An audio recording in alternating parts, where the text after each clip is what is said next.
Teachers की तरफ से आपको अपने चैनल में वेलकम करता हूँ।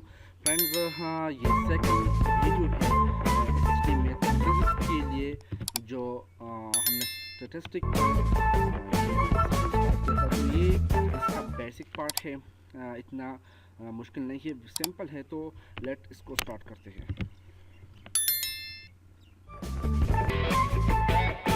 यहाँ पर जो question statistic is define as, जो ये वर्ड स्टैटिस्टिक है हम इसको किस तरह डिफाइन कर सकते हैं। इधर सिंगुलर डिफाइन कर सकते हैं, प्लूरल डिफाइन कर सकते हैं, या दोनों। तो यहाँ पर ऑप्शन सी करेक्ट है। इसको हम सिंगुलरली एज वेल एज प्लूरली इसको हम डिफाइन करते हैं। अब इन दोनों का मीनिंग क्या है, अगली क्वेश्चन में इसका जो आंसर है वो यहाँ पर मौजूद है। तो let question number two. Question number two इस तरह है कि in plural sense statistic means, plural sense में स्टैटिस्टिक का मीन क्या होता है। तो जब हम स्टैटिस्टिक को डिफाइन करते हैं डिक्शनरी के रूप से, तो यहाँ पर इसका मतलब होता है डेटा। वेरी सिंपल, इसका मतलब होता है डेटा। लेकिन अगर हम इसको एज ए सब्जेक्ट डिफाइन करना चाहते हैं तो इसका मतलब होता है science of summarisation and description of numerical facts. इसको हम कहते हैं स्टैटिस्टिक। तब ये होता है सिंगुलर। तब ये क्या होता है, सिंगुलर। इसको हम डिफाइन करते हैं। तो यहाँ पर टू हम इसको इस तरह का डिफाइन कर सकते हैं कि एक सेंस में हम प्लूरल होता है, एक सेंस में ये होता है सिंगुलर। तो एज अ डिक्शनरी ये होता है प्लूरल, जिसका मीनिंग है डेटा। जबकि एज अ सब्जेक्ट अगर हम इसको डिफाइन करना चाहते हैं तो इसका मीनिंग होता है science of summarisation and description of numerical facts. अगर यहाँ पर अनसर्टिनिटी हो तो इसके बाद हमको कंक्लूजन भी लेना पड़ता है। तो नाउ क्वेश्चन नंबर 3। अब क्वेश्चन नंबर 3 इस तरह है कि स्टैटिस्टिक को हम किस तरह एक्सप्रेस कर सकते हैं। डिस्क्रिप्टिव फॉर्म में लिखते हैं, एबिलिटिव में, क्वालिटेटिव फॉर्म में लिखते हैं, या हम इसको लिखते हैं क्वांटिटेटिव फॉर्म में। क्वेश्चन नंबर डी, इसका जो रिजल्ट है ये अगले क्वेश्चन में भी क्लियर हो जाएगा। क्वेश्चन नंबर 4 है statistic is the backbone of. Statistic किसकी बैकबोन है। तो ये है इकोनॉमिक में भी यूज होता है, लेकिन ये बैकबोन है इज और research. Option C is correct.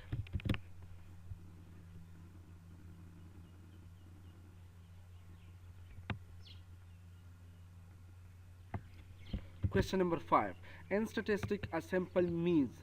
अब इस तरह होता है कि हम स्टैटिस्टिक्स से जब स्टैटिस्टिक को डिफाइन करना चाहते हैं, इसके बाद होता है पॉपुलेशन और इसके बाद होता है सैंपल। तो जब ये पॉपुलेशन को हम डिफाइन करेंगे तो आपको सैंपल, इसका जो सैंपल भी है आप इसको इजीली इसको कवर कर सकते हो। तो सैंपल का मतलब क्या होता है, सैंपल होता है न्यूमेरिकल क्वांटिटी कैलकुलेटेड फ्रॉम, यहाँ पर है पॉपुलेशन का meaning. Population mean aggregate of all the thing of interest under consideration. ये ऑल थिंग जितनी भी चीज़ें हैं, इसका जो एग्रीगेट है जिसको हम अंडर कंसिडर करते हैं, इसको हम कहते हैं पॉपुलेशन। इट मीन अगर हम ये पॉपुलेशन या जो आबादी पॉपुलेशन ऑफ पाकिस्तान है, अगर हम इसको इसका सेंसस कवर करना चाहते हैं तो इसको हम कहते हैं जो हमारा अंडर कंसिडरेशन है ओवरऑल पाकिस्तान है। तो इसके जो पॉपुलेशन है, यहाँ पर ये पॉपुलेशन, इसका मतलब यही पर यह है कि इसके जो ओवरऑल एग्रीगेट है, ओवरऑल रिजल्ट होता है, न्यूमेरिकल वैल्यू होते हैं, इसको हम कहते हैं पॉपुलेशन। इसके बाद जो पॉपुलेशन का एक सबसेट होता है, इसको हम कहते हैं सिंपल। और तो यहाँ पर ऑप्शन भी ये करेक्ट, पोर्शन ऑफ पॉपुलेशन या सबसेट ऑफ पॉपुलेशन को हम कहते हैं actually sample. Now question number 6 इस तरह है कि a numerical value calculate from sample is called. अगर हम सैंपल से न्यूमेरिकल वैल्यू कैलकुलेट करते हैं स्टैटिस्टिक, तो यहाँ पर ऑप्शन सी करेक्ट है। इसका मतलब होता है स्टैटिस्टिक्स। लेकिन इसके अगेंस्ट अगर हम इस तरह कहते हैं कि पॉपुलेशन से हम एक क्वांटिटी, एक न्यूमेरिकल क्वांटिटी को कैलकुलेट करते हैं, तो इसको हम क्या कहते हैं। जिसका मैंने यहाँ पर इसको लिखा है, तो यहाँ पर ये है पैरामीटर। तो हो सकता है कि सर क्वेश्चन भी इंक्लूडेड हो टेस्ट में। तो यहाँ पर अगर हम न्यूमेरिकल वैल्यू कैलकुलेट करते हैं सैंपल से तो इसको स्टैटिस्टिक कहा जाता है। लेकिन अगर हम इसको कैलकुलेट करते हैं पॉपुलेशन से, तब इसको हम कहते हैं parameter. Now question number 7. Question number 7 है census report used as a source of data. जब census बिल्कुल अपनी पीक पर पहुंच जाते हैं, जब इस सेंस आपको कवर करते हैं, इससे एक डाटा की शक्ल इससे हम कंप्लीट करते हैं, तो ये कौन से डाटा हम तब अगर इसको यूज़ करते हैं तो इस डाटा को हम कौन से डाटा कहते हैं, प्राइमरी डाटा होता है या सेकेंडरी।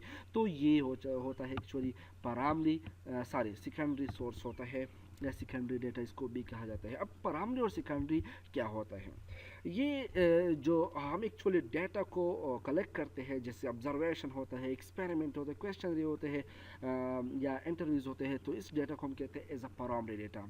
नाउ अगर हम अब इस पर इस तरह करते हैं कि कोई statistic calculation, any sort of statistic calculation पर इसको या फार्मूला इस पर अप्लाई करते हैं, तब ये बनता है secondary source. Question number 8, data calculated by NADRA to issue national identity card. अब नादरा क्या करता है, किसी पर्सन से डेटा कलेक्ट करता है। अब ये जो डेटा ये अभी कलेक्ट करता है, ये इन द फॉर्म में जस्ट इंटरव्यू फॉर्म में होता है। तो यहाँ पर ये जो डेटा है ये एक्चुअली प्राइमरी डेटा होता है। Option C is correct.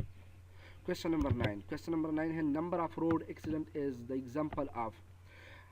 ये स्टैटिस्टिक में फिर हम वेरिएबल यूज़ करते हैं, तो ये जो वेरिएबल्स हैं ये वेरिएबल डिस्क्रीट भी होता है, ये कंटिन्यूस भी होता है। तो यहाँ पर ये डिस्क्रीट वेरिएबल क्या होता है, जो हम इसको काउंट कर सकते हैं, तो इसको कहते हैं डिस्क्रीट वेरिएबल। या कंटिन्यूस वेरिएबल इस तरह होता है कि इसको हम काउंट नहीं कर सकते। तो यहाँ पर ये जो है एक्सीडेंट, रोड एक्सीडेंट क्या होता है, इसको हम काउंट कर सकते हैं, वेरी सिंपल है। तो यहाँ पर ऑप्शन सी करेक्ट है, ये है discrete variable.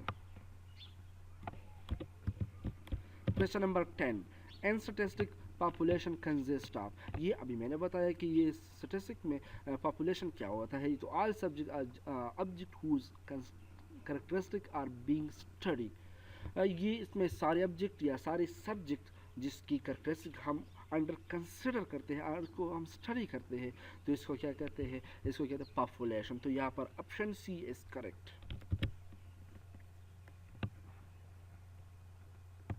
Question number 11. Question number 11 है the sum of square of deviation is least if measure from।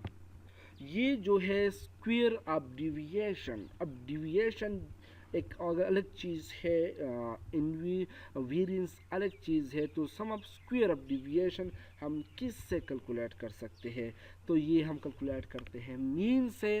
Option A correct है। और ये variance always calculate from this formula. आप सिंपल यहाँ पर देख सकते हैं कि ये क्या है, यहाँ पर ये सम है, ये जो एक रिजल्ट है यहाँ पर क्या है, ये एवरेज वैल्यू है द डेटा। तो आपने नंबर बन जाएगा, तो ये समेशन होगा स्क्वायर नंबर का, तो इसको कहते हैं वेरिएंस। और ये एक्चुअली डिविएशन, अगर हम इसका अंडर रूट लेते हैं तो ये